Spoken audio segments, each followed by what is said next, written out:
left the city. So they found themselves in a precarious position. For they were caught in the middle of the siege. They weren't in the siege. They weren't out of the siege. They found themselves stuck in the middle of the siege. And I don't know if you know it or not. It's one thing to be in it. It's another thing to be out of it. But it's all hell when you're stuck in the middle of something. And I'm talking to anybody today. And so the Bible says Israel didn't want them. Syria could care less about them. And so the four lepers were stuck in between a society that had no use for them. And in the midst of all of that, the text says that they started to talk about their future. Lord have mercy. They started to talk about how they were going to move from fear to freedom. They started to talk about how they were going to get themselves out of debt. They started to talk about how they were going to get their family into a nice house. They started to talk about how they were going to pick themselves up. No matter how bad and crazy it was then, they were going to move themselves to another level.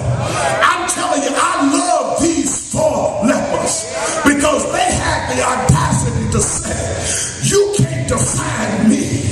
You can't put me in a box. You can't push me out no further. I am a child of the Most High. I'm going to get my education. I'm going to get my training. I'm going to get my finances together. I'm going to get my relationships together. I'm going to get myself together. I'm not going to let anybody put me into a box. I'm a king's kid. Are there any king's kids in here? You know that it was. I need some help up in here. Are there any king's kids in here? You know that it was nobody but God who allowed you to get yourself to. Look at this. Couldn't help but think about the Reverend Dr. Martin Luther King Jr. At the height of the civil rights movement. King and others were discussing our future. That even though we were unwanted by those inside and unimportant to those outside, they knew that God had something better for our future. And just like King and the others started to talk about their future, these four lepers started to talk about what was next for them. For no matter how crazy it looks right now, we always got to ask ourselves, God, what do you have next for me? No matter how bad it looks, you got to look your head up into the sky and ask God, what's next on our agenda? They asked themselves a question that all of us should ask. All of us should ask this question if we stand in need of social justice. They ask themselves, do we sit here and die? Or do we get back up again? Do we sit here and let the world pass us by? Or do we pick ourselves up and try again? And while going back and forth, having an intellectual dialogue, talking through justice, coming to intellectual justice, it led them to an intellectual decision. For the four lepers make a faithful decision to take a chance, to risk it all, to not just sit there and die, but to get up and do something about your situation. I don't know about you, but it comes a time when you've got to take matters into your own hands and say, I ain't gonna sit here and take this mess anymore. I'm gonna get myself up, dust myself off, and do what God told me to do. Tell somebody that's social justice. That's social justice. Look at this. Bible says, when they got over to the Syrian camp, they found out that the Syrians were gone. That's in verses 6 and 7. The Syrians broke camp. The Lord had already begun to make the word spoken to Elisha come to pass. For the Bible says that the Lord had caused the Syrians to hear sounds of chariots and horses. For the Syrians thought that Israel had hired the Egyptians to come and to wage war against them. And so the Syrians ran away in fear. But to show you how God works, God made them think in their minds that an army bigger than theirs was coming to take their stuff. I'm telling you, God can get into the heads of your enemies.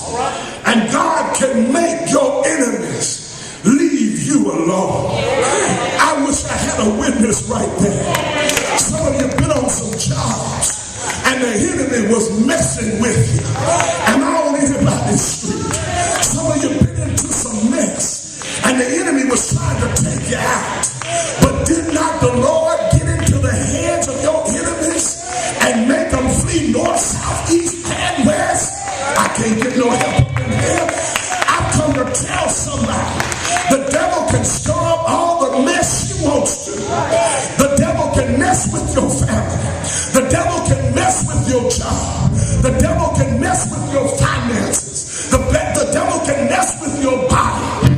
But I'm telling you, the Syrians better realize that God has all power. Not just some power, but the Lord has all power. And he'll make the devil run and look at this.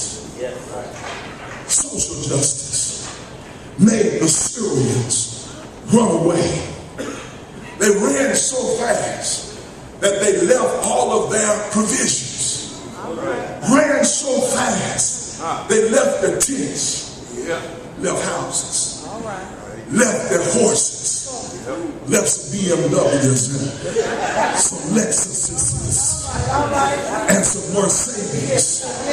Ran so fast that they left some steak and some baked potatoes. Y'all must not be hungry. Ran so fast, left their Glocks and left their weapons and left their gold and left their silver and left their stocks and their bonds. And when the lepers discovered that the Syrians were gone, they just didn't keep it to themselves. You know, some folk will keep stuff to themselves and try to hoard it and use it just to bless them.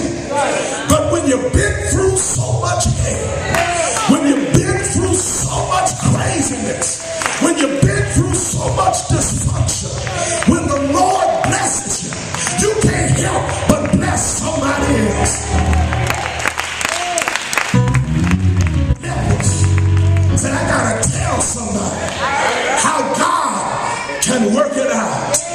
I don't know about you, but I've come today to announce that the Lord has worked some stuff out in my life. I've come to let you know that what he did for Israel 3,000 years ago, what he did for Dr. King and the civil rights movement in the 50s and the 60s,